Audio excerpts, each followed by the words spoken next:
Buvez de l'eau, le contrôle ça militaire. sauvera déjà plus de vies que Maxime Prévost. Il revient au pouvoir judiciaire et non à la classe politique, en dehors de nos sentiments propres, à qualifier ou pas en droit pas nous, on peut rien cette faire. situation. C'est du ressort Allez, de la hein. Cour internationale de justice. Mais oui. Le Parlement est rappelé de ses vacances pour faire une commission d'affaires étrangères. La Belgique peut déjà prendre des choses, même là, en l'absence du Premier ministre, parce qu'on peut noter ça. Bart De Wever n'est même pas rentré de ses vacances en Afrique du Sud. Bart De Wever dit qu'il ne veut pas rentrer pour un peu de théâtre, comme vous le voyez ici dans l'article. C'est vraiment scandaleux, c'est symboliquement insultant.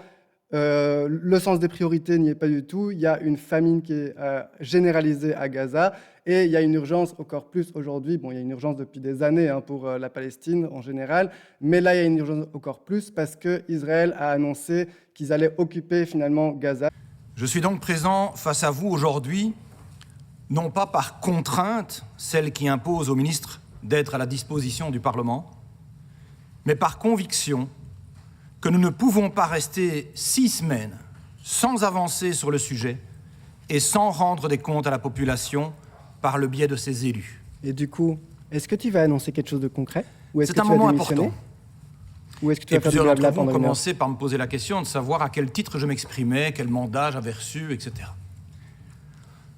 Soyons clairs, vous le savez, il n'y a guère eu de réunion du Cairn ces dernières heures pour délivrer un mandat spécifique, mais lorsque j'ai prêté serment le 3 février dernier, comme ministre des Affaires étrangères, j'ai reçu le mandat, au sein de ce gouvernement, de porter les messages de notre politique extérieure et donc de sa cohérence en matière de défense du droit international depuis plusieurs décennies déjà. Et est-ce que c'est cohérent? Une cohérence, je le rappelle, à titre utile, qui figure expressis verbis dans notre accord de gouvernement. C'est donc le moment de faire le point sur le positionnement des affaires étrangères, celui d'aujourd'hui et davantage encore les perspectives pour demain. C'est le moment, comme j'en ai toujours fait un mantra dans mon engagement politique, Allez, crache de ta penser loin, de parler vrai et d'agir juste. Très attentif à vos propos, au fait que vous ayez précisé que la volonté du MR était d'agir avec rationalité. Tant mieux. Car s'il peut exister des divergences sur les questions morales, la rationalité nous réconciliera incontestablement, j'imagine, sur les questions légales. J'ose espérer que le droit inspire encore la droite. Je crois pouvoir dire que le problème, puisque vous y avez fait allusion, n'est pas que mes collègues de gouvernement rechignent à se mettre au travail. Je pense sincèrement que sur ce dossier, moi-même et mes collègues avons été nombreux à vouloir progresser, mais il faut veiller effectivement, parce que vous avez raison, c'est une question de gouvernement, je vous rejoins là-dessus, davantage que d'être une question de Parlement, mais nous devons aussi veiller à avancer sans que ce soit en ordre dispersé. Ouais, 1 heure de réponse. Ouais. Penser loin, Pensez c'est loin, ça oser veut rien prendre de la dire. hauteur dans l'analyse de ce conflit Ça va être un blabla pendant et ne pas 1 heure. réduire celui-ci à des considérations bassement électorales, ni à des enjeux de rapport de force de court terme, alors même que c'est la cohérence et donc la crédibilité de la politique étrangère de la Belgique qui sont en jeu, au-delà, bien sûr, de la priorité absolue qui est celle de sauver des vies. Pendant des décennies, la Belgique a pu se distinguer sur la scène internationale Oui, et avec être le Congo. respectée à ce titre en boxant parfois au-dessus de sa catégorie. Respectée et distinguée Pensez comme loin et inébranlable défenseur du droit international et particulièrement des droits humains. Cette posture nous a toujours permis d'être écoutés et d'être considérés. Je peux vous certifier que tous les agents de mon département, particulièrement émus et troublés par la situation à Gaza, mais aussi, disons-le avec franchise, par la position du gouvernement qu'ils jugent trop timorée, sont mobilisés chaque jour car ils ont choisi de servir l'État belge dans le respect de ses principes fêtiers liés au droit international et aux valeurs démocratiques. C'est le socle commun entre eux et moi aussi, qui donne sens à notre engagement respectif quotidien Non, il a toujours au rien service dit. des intérêts de notre pays et de ses citoyens. Ça fait 15 minutes que c'est du blabla. Il revient au pouvoir judiciaire et non à la classe politique, en dehors de nos sentiments propres, à qualifier ou pas en droit pas nous, on peut rien cette faire. situation.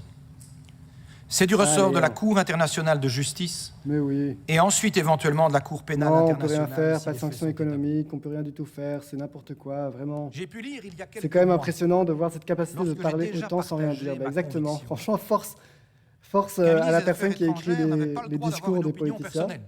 Ça, c'est des Même personnes si avec j'ai du eu talent. plaisir d'entendre que M. Lacroix m'invite Et on à dissocie un le ministre de la personne. Ouais. Démissionne C'est alors, bah évidemment oui, clairement. Une critique Démissionne, vraiment, Je me souviens qu'en démissionne. 2021, JPP, de t'entendre à parler le n'importe brillant quoi. vice-premier ministre Démissionne. d'Hermagne avait déclaré qu'à titre personnel, il était pour l'abolition de la monarchie. Le fait qu'il soit ministre nommé par le roi, numéro 2 du gouvernement, signifiait-il à l'époque qu'il s'exprimait au nom de tout le gouvernement? Et évidemment que non. Mais là, Pourquoi l'époque n'est pas du tout pareille. Hein. Pourquoi Mais je te Oui. dédouane sans toi à Vous êtes l'aise. t'es ministre des Pourquoi Affaires se verrait-il extérieures. d'ailleurs reconnaître le droit d'avoir une opinion personnelle et pas moi? Du reste, plus récemment, j'ai aussi entendu commence à notre m'énerver. Premier ministre exprimer à titre personnel qu'il regrettait que la séparation du Royaume des Pays-Bas ait eu lieu et qu'il ne soit donc plus une seule entité que la Flandre. Mais personne n'y a vu pour autant l'expression de l'opinion collective de tout le gouvernement. C'est son opinion personnelle. Tu es ministre des Affaires étrangères. De un. Même aux affaires De deux, étrangères, tu es un des plus grands partis je n'ai pas dans perdu cette le droit coalition. d'avoir Le une troisième opinion plus grand parti personnelle. dans cette coalition. Donc, Je n'ai pas perdu ma conscience. démissionne. Ménager à tout prix nos relations avec Israël, en dépit de ces violations massives du droit international, Oula, qu'est-ce qu'il ne a dit sert ni notre diplomatie, ni l'ordre international. Oui, donc il faut arrêter. Un tel soutien inconditionnel au gouvernement israélien, largement mené par l'extrême droite, ne sert ni la sécurité d'Israël, ni la libération des otages, mais contribue en revanche à affaiblir les voix courageuses qui s'élèvent au sein de la société civile israélienne.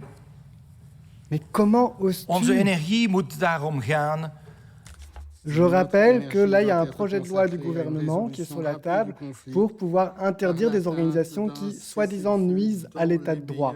Donc des organisations qui, selon les ministres en question, nuisent à l'état de droit, qui est une notion très vague.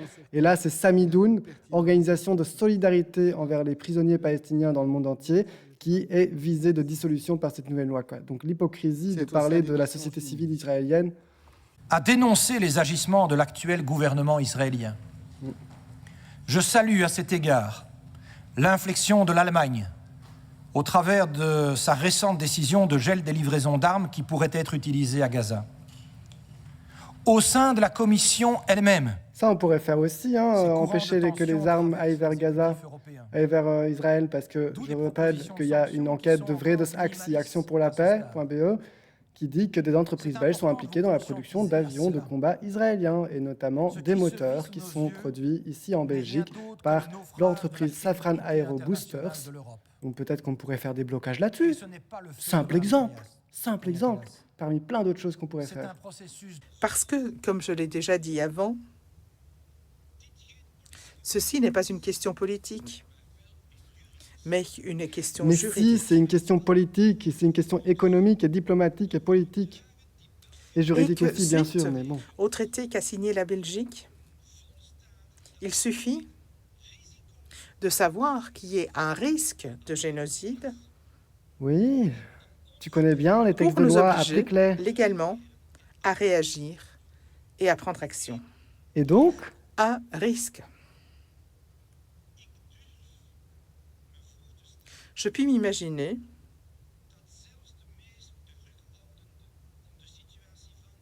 que celui qui est le plus réticent aujourd'hui de qualifier la situation aujourd'hui comme génocide ne peut exclure entièrement qu'il existe un risque potentiel de génocide et que nous sommes donc obligés d'agir Oui, conforme à nos obligations internationales. vas-y.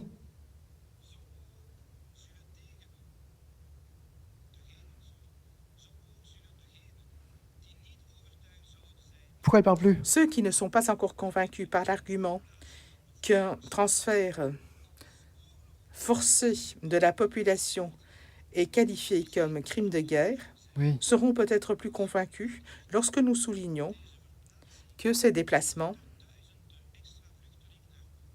peuvent générer des centaines de milliers d'immigrés supplémentaires en Europe, à un moment où donc C'est ça ton certains se argument plaignent déjà pour des convaincre flux de l'extrême réfugiés droite? actuels. Parler vrai, dire la vérité, cela signifie aussi reconnaître que ce dossier C'est devoir lutter dans le temps long contre toute volonté de vengeance d'un peuple israélien conservant le souvenir amer des actes terroristes du 7 octobre 2023, mais aussi éviter la volonté de vendetta d'un peuple palestinien dont les générations actuelles et futures seront durablement traumatisées par la riposte manifestement disproportionnée et honteuse dont sont victimes en masse des femmes, des enfants, des civils. Faut déjà que les Parler Palestiniens vrai, survivent. c'est dire les choses comme elles sont, sans déni, sans retenue. Les mots ont du sens, Ah oui. ils ont du poids. Ils qualifient les faits. Ce qui est actuellement vécu à Gaza est une honte absolue qui entachera durablement l'image et la crédibilité d'Israël. L'image et la crédibilité. Comment le gouvernement Vraiment, on s'en d'un fout des peuple Gazaouis, qui a quoi. connu tant de souffrances et de privations, On s'en fout des se Gazaouis, comporter on de parle la juste sorte de l'image d'Israël. Et oui, bien sûr qu'il ne faut pas La que ça violence alimente fondée sur la l'antisémitisme, souffrance mais en fait, c'est passée Israël eux-mêmes qui alimentent n'est jamais l'antisémitisme une en faisant ce justification génocide. morale Et bien valable. sûr qu'il faut faire attention à qu'il n'y ait pas des vendettas ou tout ça, ou je ne sais pas quoi.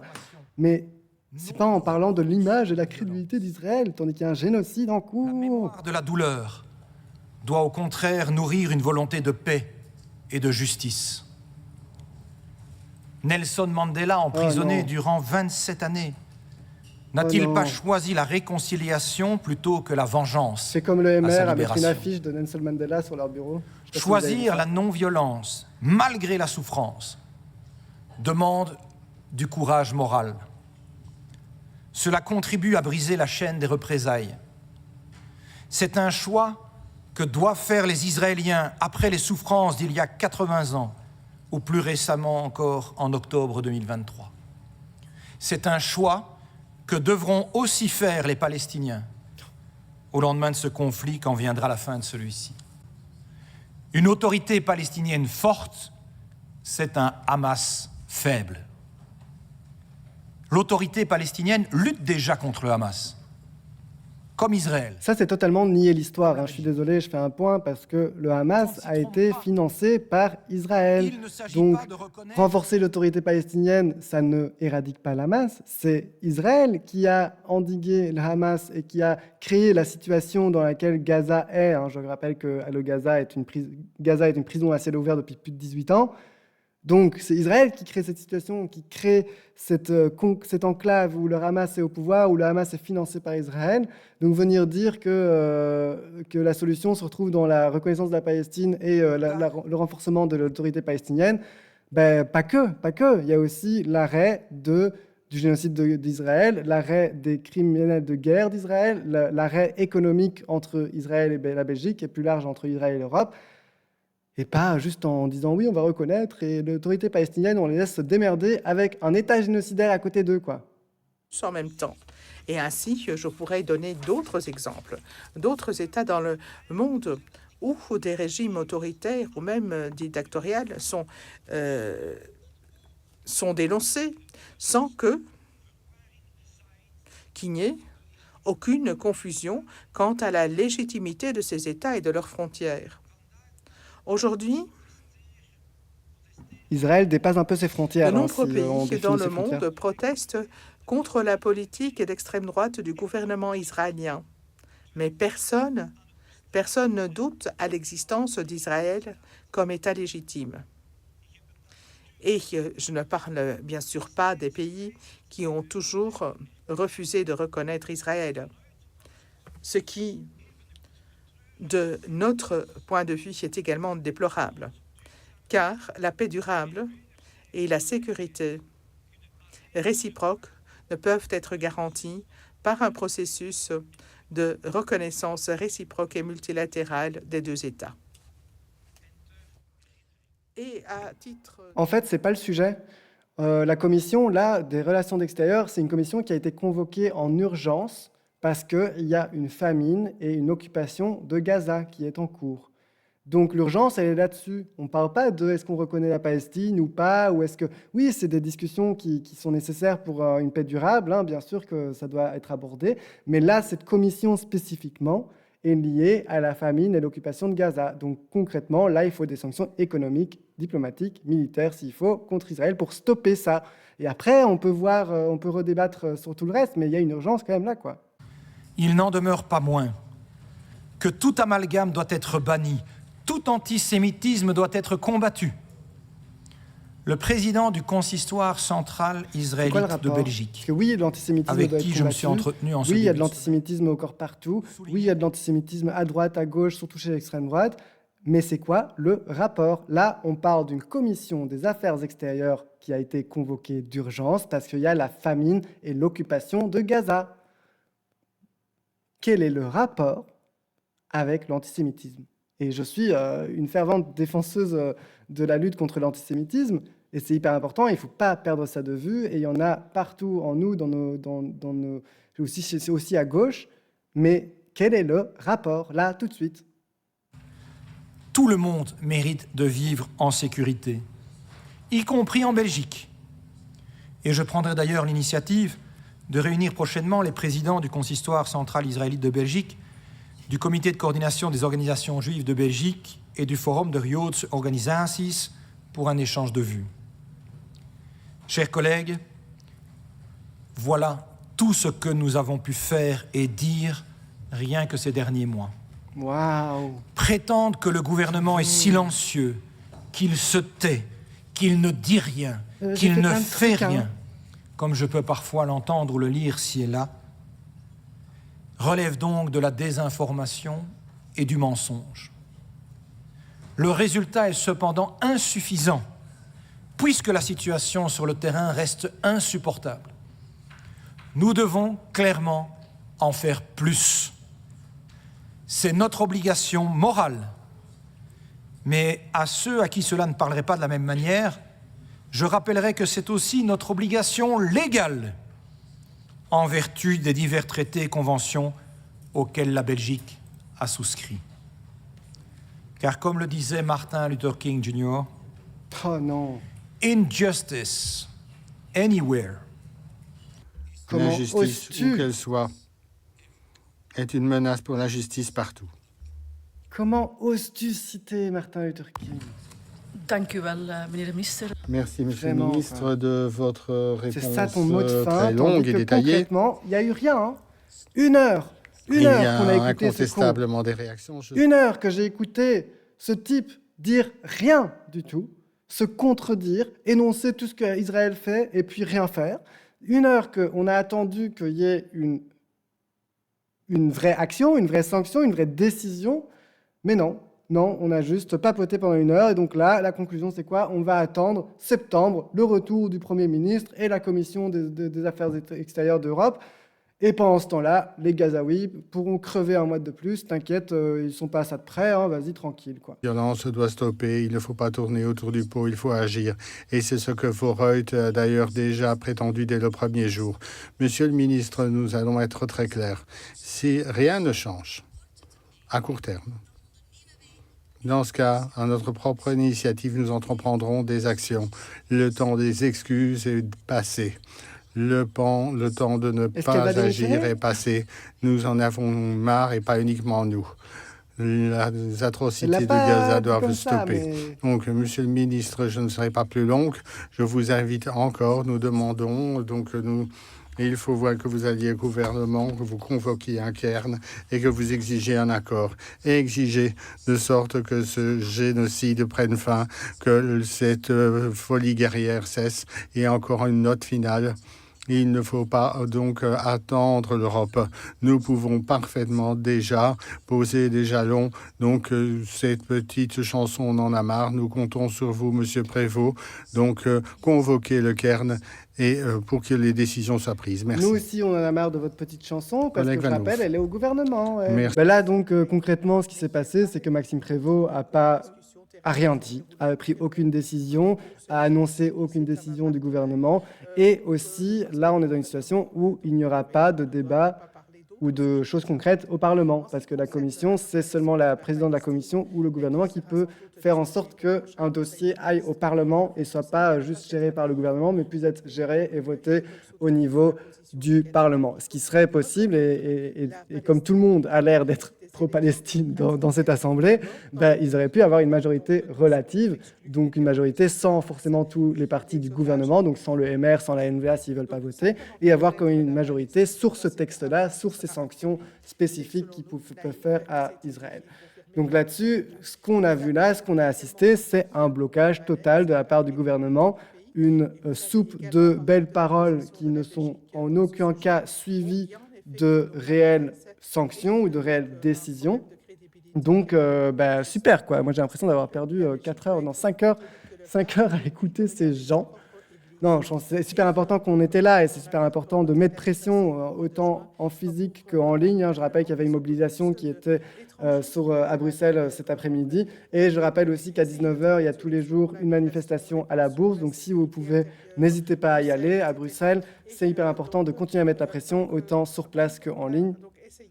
Mieux sur place, bien sûr, mais si vous ne pouvez pas, si vous ne voulez pas, vous pouvez toujours rejoindre sur Twitch. Je suis live tous les lundis à 19h pour parler d'actualité belge. Si c'est quelque chose qui vous intéresse, n'hésitez pas à vous abonner. Et je meuble parce que j'ai pas envie d'écouter ce que Britt Huibrecht de la Vlaams Belang est en train de raconter.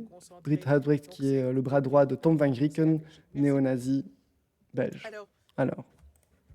Merci Madame la Présidente. Oh non, Monsieur c'est pas mieux. le C'est pas ministre, mieux. Denis Ducarme du pour cette- MR, la motion de méfiance est un mécanisme permettant à une assemblée de renverser un exécutif ou de remplacer un ou des membres d'un exécutif contre le gré sans provoquer d'élection anticipée. La motion de méfiance, donc ça existe bel et bien en Belgique. Pourquoi est-ce que l'opposition ne demande pas une motion de méfiance ?